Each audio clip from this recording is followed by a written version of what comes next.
오늘 우리는 예수님이 산에서 가르치신 말씀의 결론부를 맞이하고 있습니다.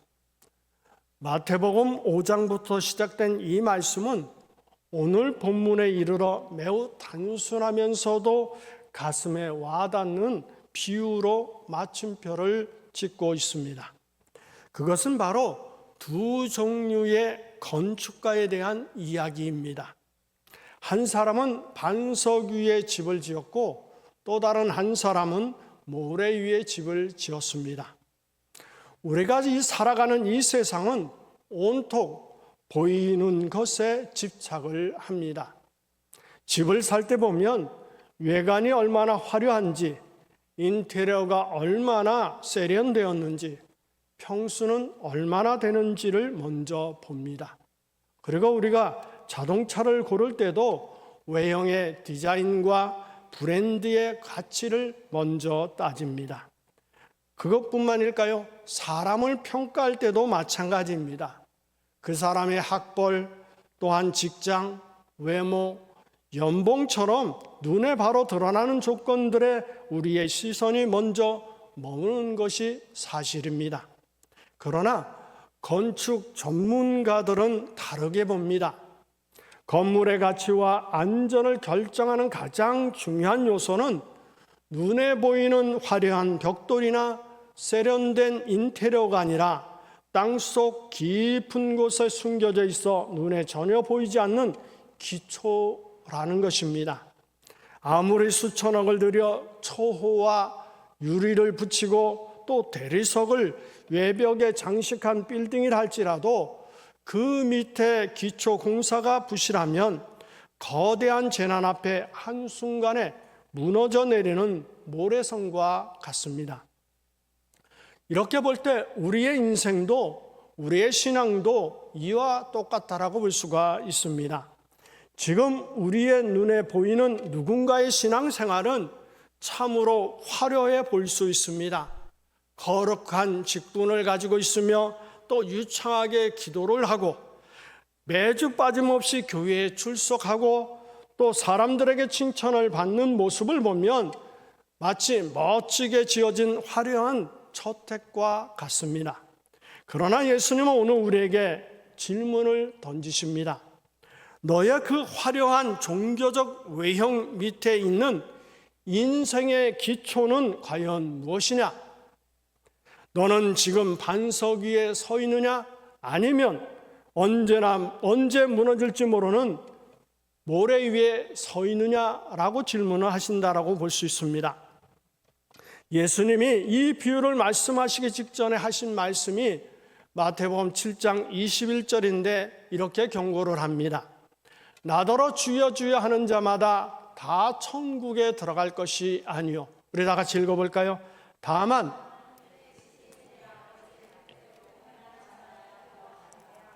예수님의 이름을 부르고 눈물로 기도하는 종교적 행위가 인생의 진짜 기초를 보장해 주지 않는다라고 하는 말씀인 것입니다. 오늘 본문은 바로 그 아버지 뜻대로 행하는 삶이 무엇인지를 구체적인 건축의 비유로 보여주고 있습니다. 이 시간 선포되는 말씀을 통해 우리의 인생 전체를 떠받치고 있는 신앙의 상태를 살펴볼 수 있기를 바랍니다.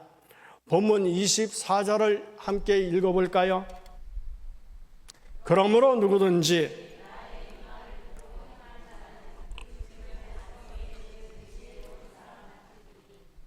예수님은 먼저 지혜로운 건축가를 소개하십니다. 성경에서 말하는 지혜는 세상의 장깨나 지식의 양을 의미하지 않습니다. 성경적 지혜의 본질은 하나님과의 올바른 관계이며 그 관계 속에서 나오는 순종입니다. 예수님은 지혜로운 사람의 특징을 두 가지로 요약해서 말씀하십니다. 바로 듣는 것과 실행하는 것입니다. 그렇기 때문에 반석 위에 집을 짓는 첫 번째 단계는 예수님의 말씀을 듣는 것입니다.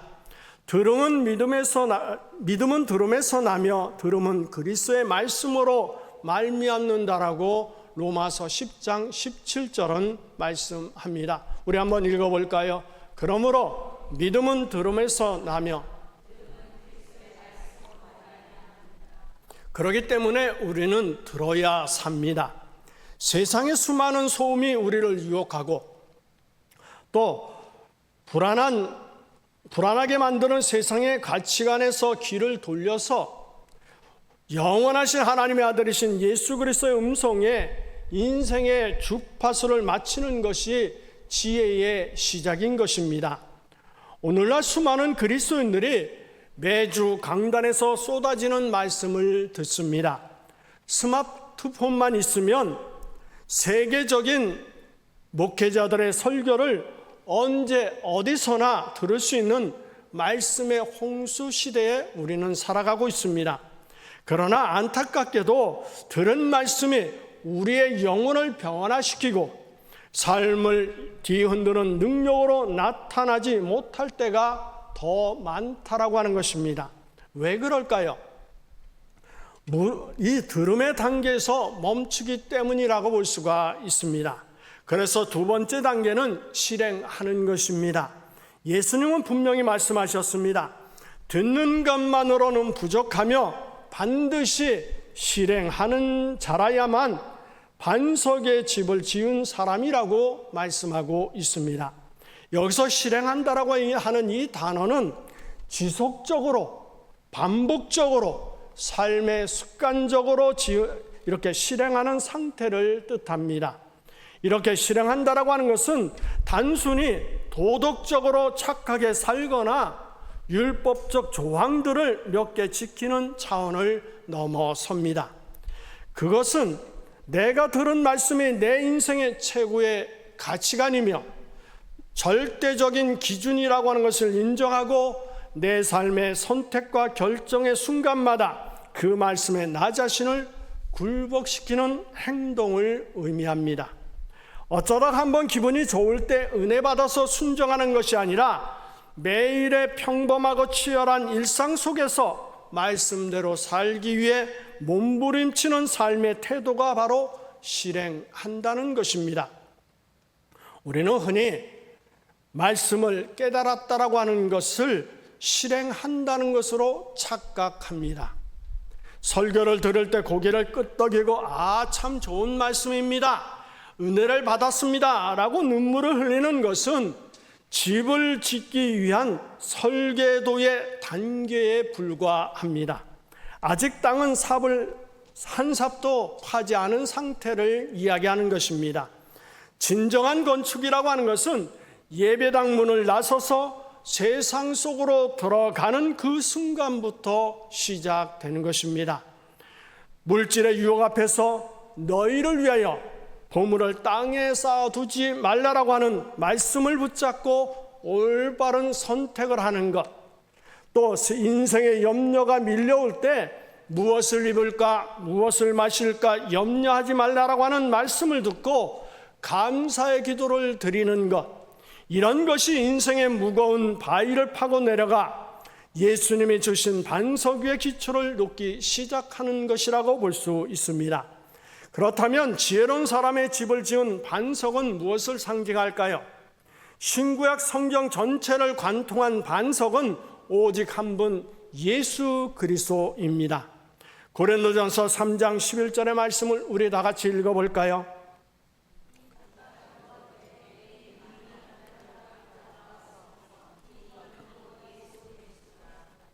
이 터는 곧 예수 그리스도다라고 말씀하고 있습니다. 그리스도의 말씀에 순종하는 삶은 내 인생의 소유권과 통치권을 예수님께 이양하는 것입니다. 내 지혜, 내 경험, 내 인맥, 내 통장 잔고라는 흔들리는 것들 위에 서 있는 내가 이제는 영원히 변치 않고 흔들리지 않는 신실하신 예수 그리스도의 성품과 그분의 통치 위에 내 삶의 전체를 얻는 것을 이야기하는 것입니다. 이것이 바로 지혜로운 건축가의 모습입니다. 이제 본문 26절을 함께 읽어볼까요? 나의 이 말을 듣고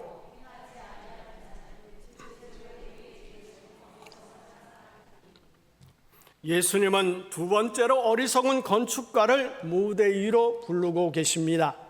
우리는 이 어리석은 사람의 모습을 세밀하게 들여다볼 필요가 있습니다. 왜일까요? 이 사람은 교회 밖에 있는 무신론자, 불신자가 아니기 때문입니다. 이 사람 역시 나의 이 말을 듣고 있는 사람, 다시 설명하면 예배의 자리에 나와 하나님의 말씀을 경청하고 있는 교인을 이야기하는 것입니다. 놀라운 사실은 날씨가 좋고 평안한 때는 반석에 지은 집이나 모래 위에 지은 집이나 외관상 아무런 차이가 없다는 것입니다. 두 사람 모두 같은 지역에 똑같은 재료를 가지고 똑같은 크기와 모양으로 열심히 집을 지었을 것입니다. 멀리서 보면 두 집 모두 다 아름답고 견고해 보입니다. 교회 안에서도 마찬가지입니다. 모래 위에 집을 지은 사람도 예배를 드립니다. 찬양을 부를 때 손을 들기도 하고 헌금을 드리며 봉사의 자리에 앉아 있기도 합니다. 지혜로운 사람과 어리석은 사람은 평상시에는 육안으로 구별하기 어렵습니다. 그들이 가진 성경의 지식의 양도 비슷할 수 있고 직분도 똑같을 수 있습니다. 그렇다면 이 사람은 왜 모래 위에 집을 지을까요? 가장 큰 이유는 편안함과 빠른 속도 때문이라고 볼 수가 있습니다. 건축가가 단단한 반석에 집을 지으려면 엄청난 대가를 지불해야 합니다. 단단한 안반을 정과 망치로 깨트려야 하고 손에 피가 나고 굳은 살이 박히게 됩니다. 남들이 모래 위에 쑥쑥 기둥을 세우고 벽돌을 올릴 때 반석 위의 건축가는 며칠이 걸릴지 몇 달이 걸릴지 모르는 땅속 바위를 파는데 땀을 흘려야 합니다. 진도가 나가지 않을 수 있습니다. 그래서 주변 사람들이 비웃을 수도 있습니다. 이 사람아, 왜 사서 고생을 해? 저 넓고 평평하고 부드러운 모래밭이 있는데 왜 거기서 미련하게 바위를 깨고 있어? 라고 조롱할 수도 비웃을 수도 있다라고 하는 것입니다. 모래 위에 집을 짓는 사람은 머리가 좋은 것처럼 보일 수도 있습니다. 부드러운 모래는 삽질 몇 번이면 평평해질 수도 있습니다. 힘들어 바위를 깰 필요가 없습니다.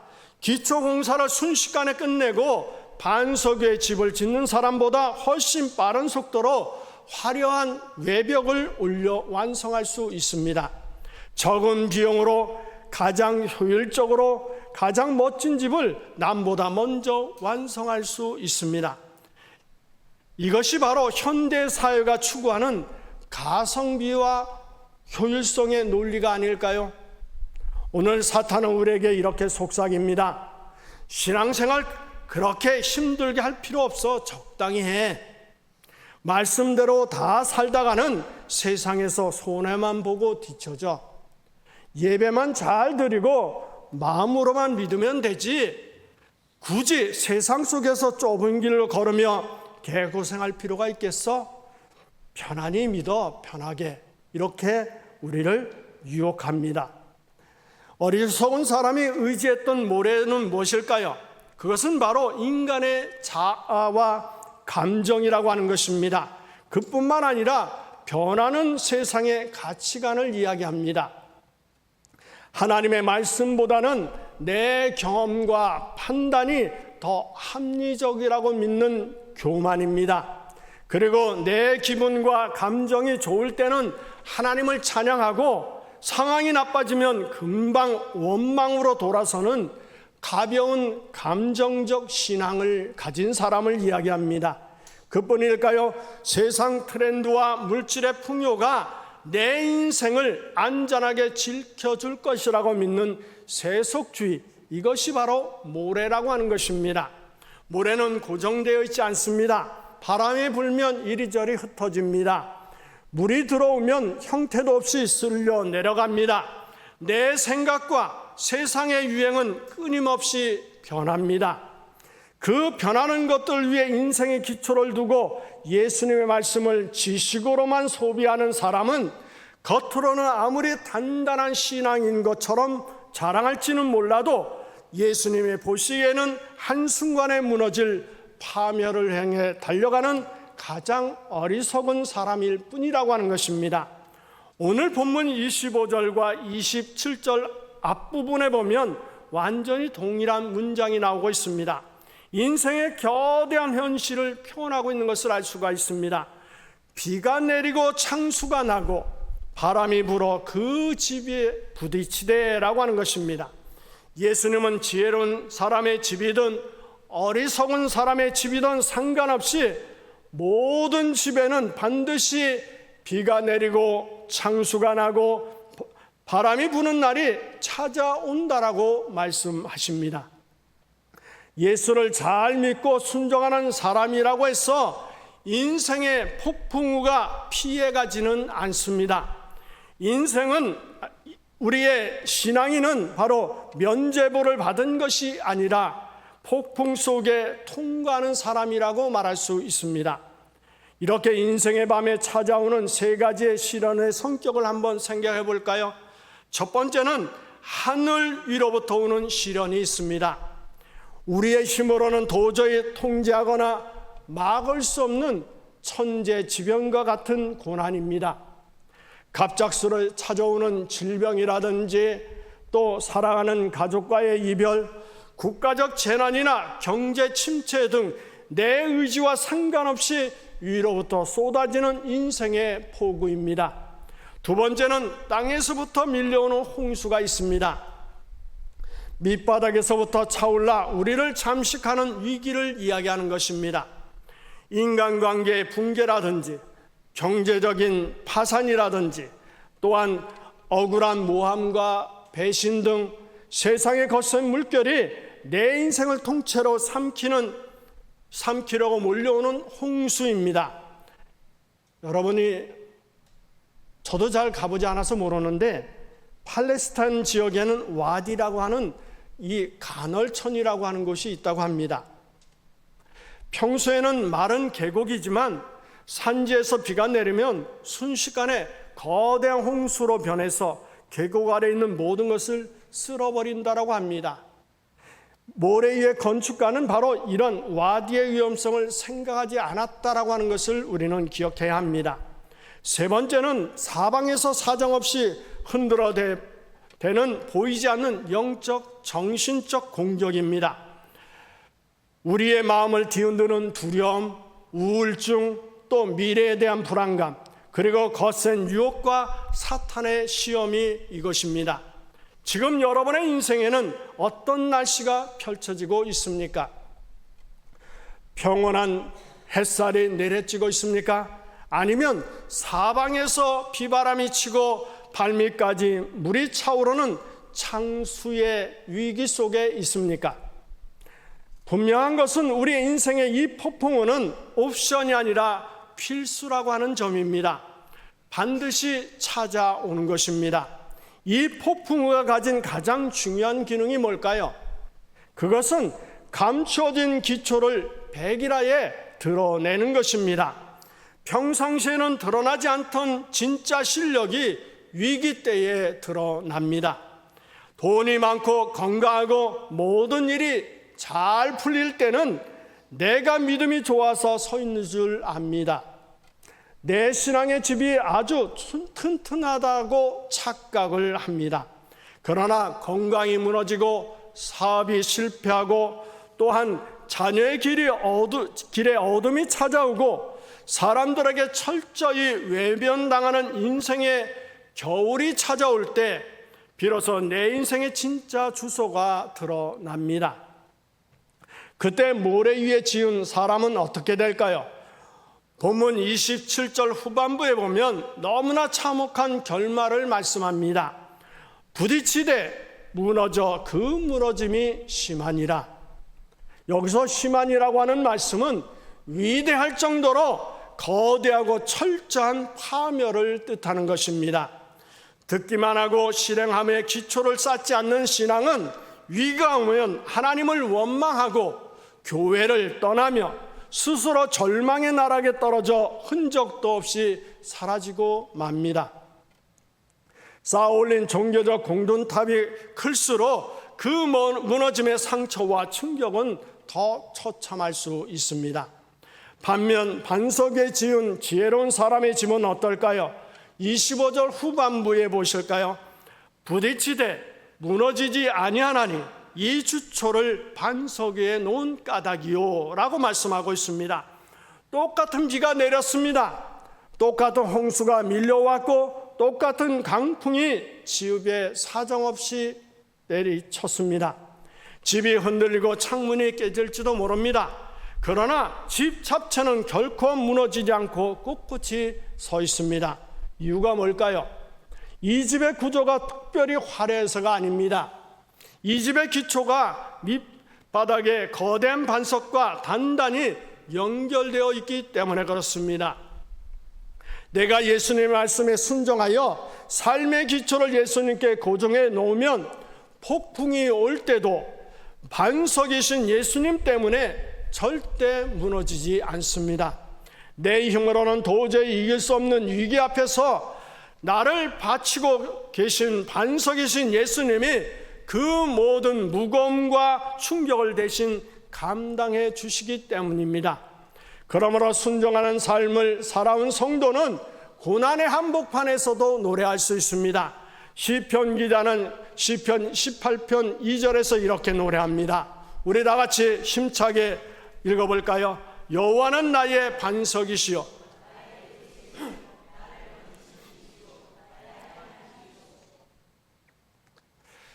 이렇게 노래하는 여러분이 되시길 바랍니다. 예수님은 산에서 가르치시면서 인류를 향해서 제3의 길을 제시하지 않으셨습니다. 여기에는 중간지대가 없습니다. 적당히 타협할 수 있는 회색지대도 없습니다. 예수님의 말씀 앞에는 오직 두 부류의 인간만이 존재합니다. 말씀을 듣고 실행하여 인생의 폭풍우를 이겨내는 지혜로운 사람이 될 것인지, 아니면 말씀을 듣고 실행하지 않아 결국 처절한 파멸을 맞이하는 어리석은 사람이 될 것인지 말입니다. 우리는 매주 예배 자리에 나와 하나님의 말씀을 듣습니다.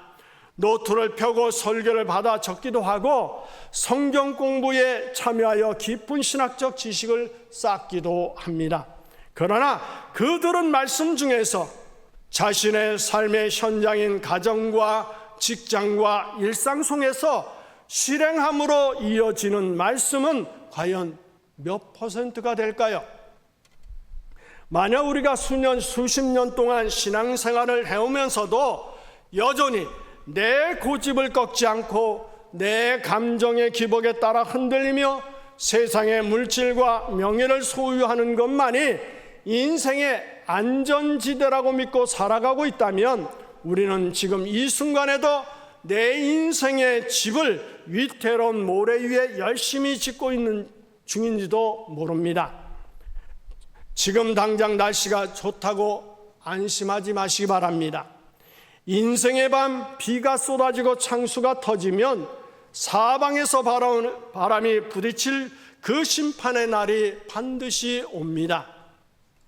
여러분, 결단하시기 바랍니다.